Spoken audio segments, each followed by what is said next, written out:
جو تقریب حضور سے صحابہ سے ثابت ہے ضرور کرو ضرور کرو ضرور کرو. اب پورے ملک میں چیخ رہے ہو مسلمانوں کی بیٹیاں غیروں کے ساتھ بھاگ رہی ہے، اس کے ذمہ دار تم ہو اور صرف تم ہو. اور جو مسلمان اپنے آپ کو کہتا ہے وہ اللہ کے ہر حکم کو مانتا ہے، مسلمان کا مطلب یہ ہے.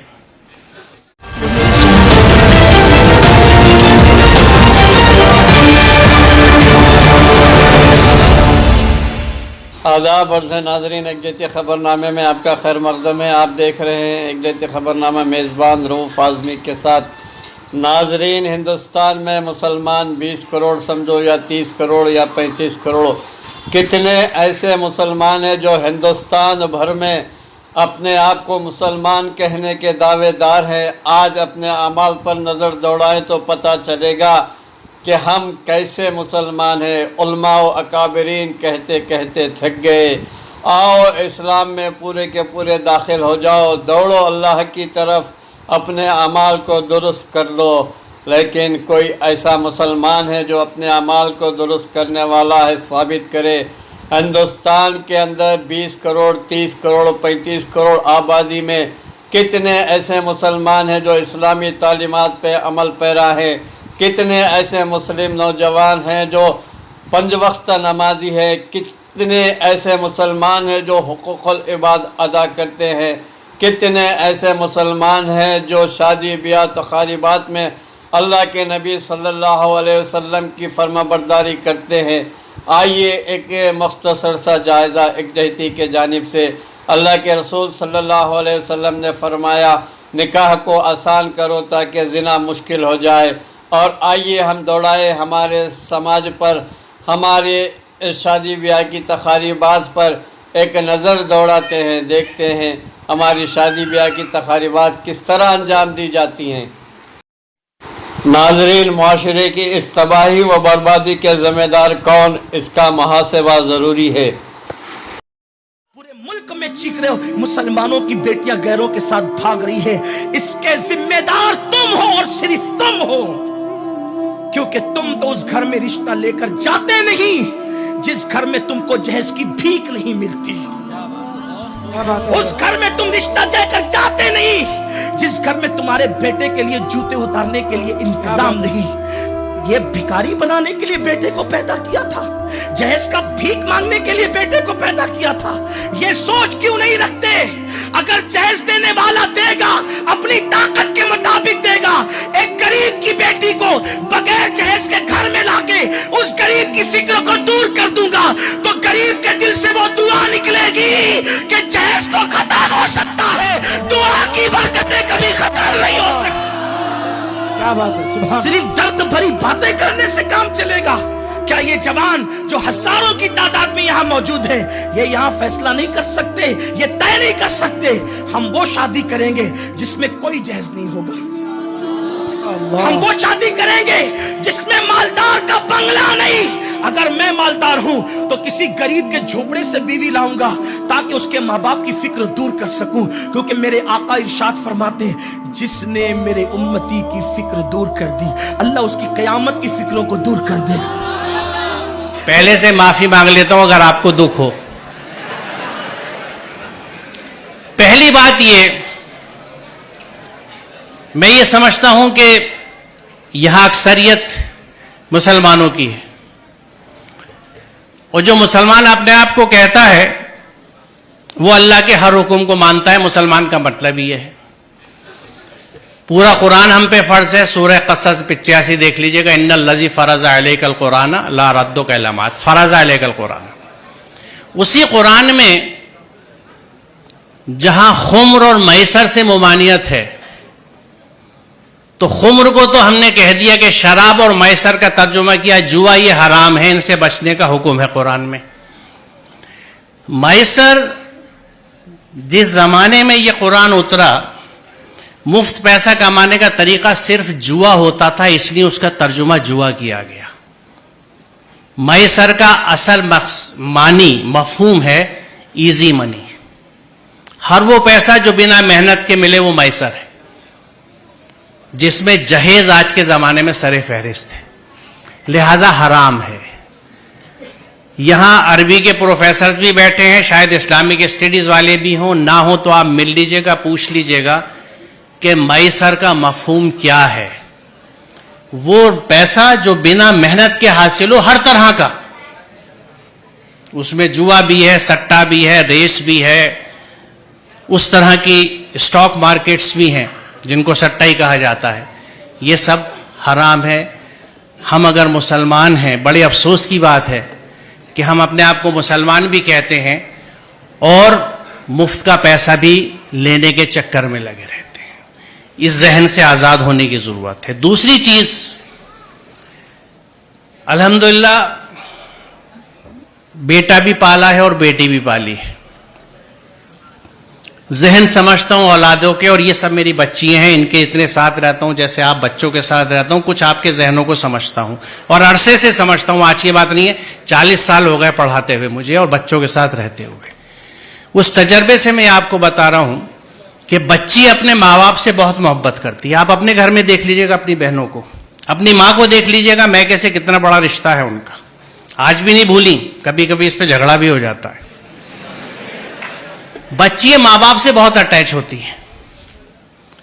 بچی کبھی اس بات کو نہیں بھولتی کہ اس رشتے کے لیے میرے ماں باپ نے کتنی تکلیف اٹھائی ہے اپنے سمدھیانے کی ڈیمانڈز پوری کرنے کے لیے. جو بچی اس دکھ کے ساتھ آپ کے گھر میں آ رہی ہے, وہ آپ سے اور آپ کے گھر والوں سے کبھی سچی محبت نہیں کر سکتی. لکھ لیجیے اس بات. آپ بہت برا سودا کر رہے ہیں. رشتوں کی بنیاد محبت اور عقیدت پہ ہوتی ہے, انسیت پہ ہوتی ہے. سر کٹانے کی تمنا اب ہمارے دل میں ہے, ایک جذبہ ہوتا ہے, یہ ہے محبت.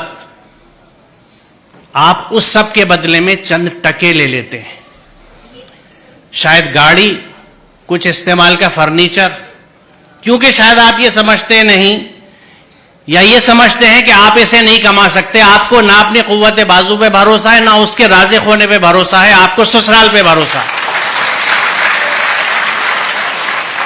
سوچئے ذرا, اس سے بڑی نامردی کی کوئی مثال نہیں ہے.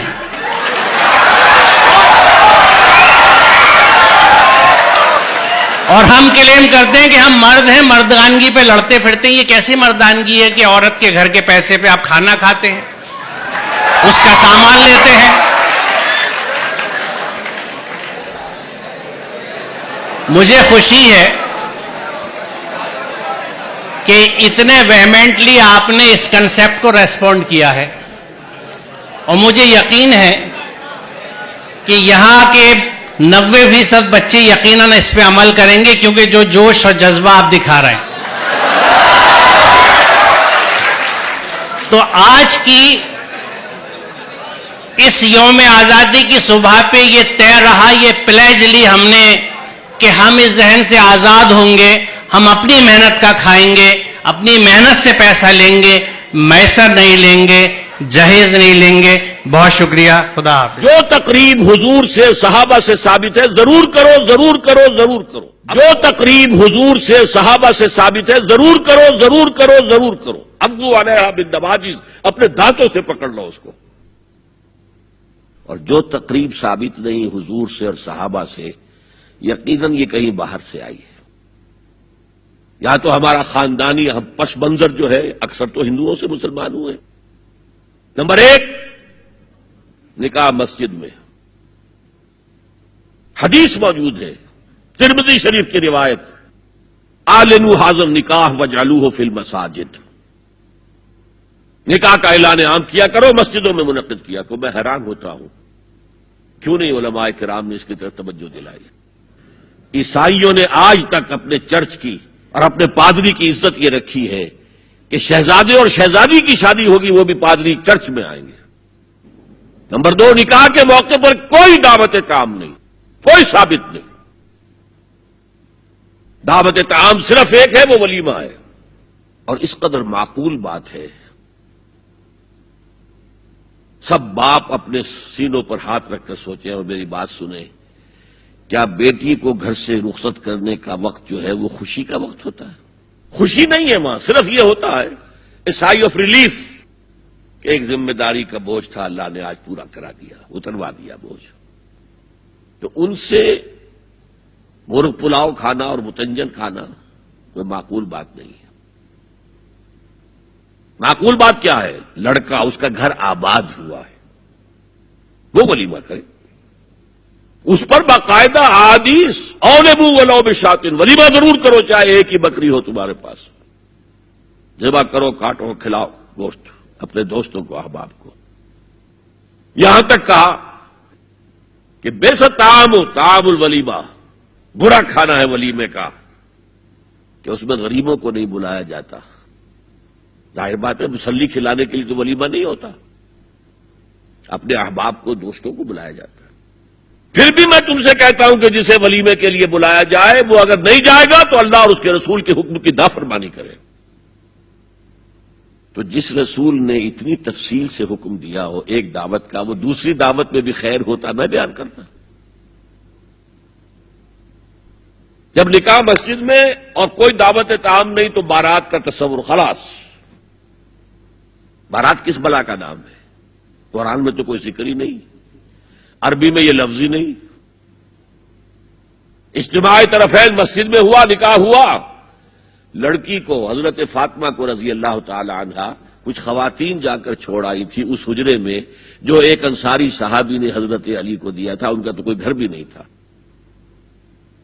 کوئی حضرت علی آئے ہوں اور آ کر ودا کرا کے لے کے گئے ہوں. چوتھی چیز، جہیز کا کوئی تصور اسلام میں نہیں. خالص ہندوانہ رسم، خالص ہندوانہ رسم، خالص ہندوانہ رسم. ہندوؤں میں کیوں ہے؟ وہ اس لیے ہے، معقول بات ہے کہ لڑکی کا وراثت میں کوئی حصہ ہی نہیں. وہ تو جب گھر سے نکل رہے وہ دے دلا کے رخصت کر دو. دان دہیج یہ خیرات ہے، لڑکی کا حق کوئی نہیں ہے گھر پر. اسلام میں تو لڑکی وارث ہے. والد فوت ہوں گے، وراثت تقسیم ہوگی. والدہ فوت ہوگی، کوئی ان کی ہے ملکیت، وہ تقسیم ہوگی. شادی کے موقع پر کوئی جہیز اسلام میں نہیں، قطعاً نہیں.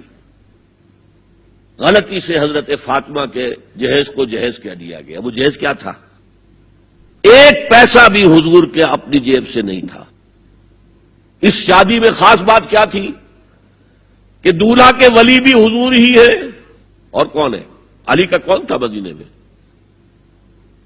اور دلہن کے والد بھی حضور ہیں. اب حضور پوچھتے ہیں حضرت علی سے، تمہارے پاس مہر دینے کے لیے کچھ ہے؟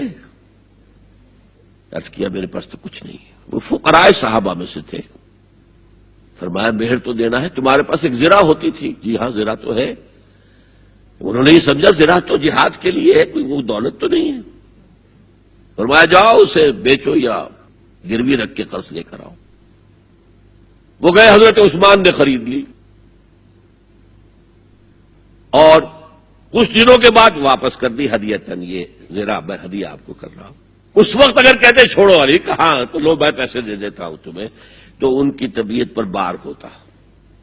اس پیسے سے حضور نے کچھ پیسے گھر بھیجے اندر، دلہن کو ذرا تیار کر دو. اور کچھ پیسوں سے وہ ایک گدا جس میں کھجور کی کھال بھری ہوئی تھی اور 2 تکیے جس میں کھجور کی کھال بھری ہوئی تھی. ایک مشکیزہ، کنویں سے پانی تو لانا ہی ہے نا. ایک چکی، جو ہو یا گیہوں ہو پیسنا تو ہے نا. کوئی 1-2 برتن اور اللہ اللہ خیر صلی اللہ. یہ تھا جسے جہیز کہتے ہیں، جس میں ایک پیسہ بھی حضور کا شامل نہیں ہے. وہ حضرت فاطمہ کا مہر تھا جس سے بنایا گیا. ورنہ مدینے ہی میں دوسری آپ کی صاحبزادی کا نکاح حضرت عثمان سے بھی ہوا. کہیں ذکر ہے جہیز کا؟ حضرت عثمان کا گھر بھرا ہوا، ہر چیزیں موجود، وہاں تو پھر جہیز کا تذکرہ نہیں. بہرحال یہ شادی کو آسان کرو، زنا کو مشکل بناؤ. یہاں شادی کے لیے 9 من تیل ہوگا تو رادھا ناچے گی. ورنہ یہ کہ بڑی ہو رہی ہے، عمر ہو رہی ہے، سب کچھ ہو رہا ہے، لیکن کچھ تقاضے تو ہے نا. آخر کچھ تو کرنا ہوتا ہے نا. آخر کچھ نہ کچھ لوگوں کو تو کھانا کھلانا ہی ہوتا ہے نا. بارات تو آخر آئے گی ہی نا. کچھ نہ کچھ تو دینا ہی ہوگا. کچھ جوڑے کپڑے، کچھ یہ. اسلام کا فلسفہ جو میں نے 4-5 باتیں آپ کو بتا، فلسفہ یہ ہے کہ لڑکی کے باپ پر ایک پیسے کا بوجھ نہیں. اس نے لڑکی پال پوس کے تمہارے حوالے کر دیا، اب اور کیا چاہتے ہو تم؟ سارا مرد آزما، مرد آفرین، مرد کو چیلنج دیا ہے، تم مرد ہو، مہر تم دو گے۔ اور سب سے بڑھ کر کیا ہو رہا ہے آج کل بھی ہوتا ہے، وہ ہمارے ایک کچھ کام ہوتے ہیں اسلامی، وہ بھی ہے، کچھ وہی ہندوانہ پس منظر۔ نکاح کی محفل میں چھوارے کون لے کے آتا ہے؟ لڑکے والے، اور پلاؤ کن سے کھاتے ہیں؟ بھائی جس کو تمہیں مرغ پلاؤ کھلا رہا ہے وہ چھوارے نہیں بانٹ سکتا تھا؟ یہ ہے اسلام اور غیر اسلام کا امتزاج۔ چھوارے لڑکے والے لے کر آئیں گے اور پھر دعوت اڑائیں گے لڑکی والوں کی طرف سے۔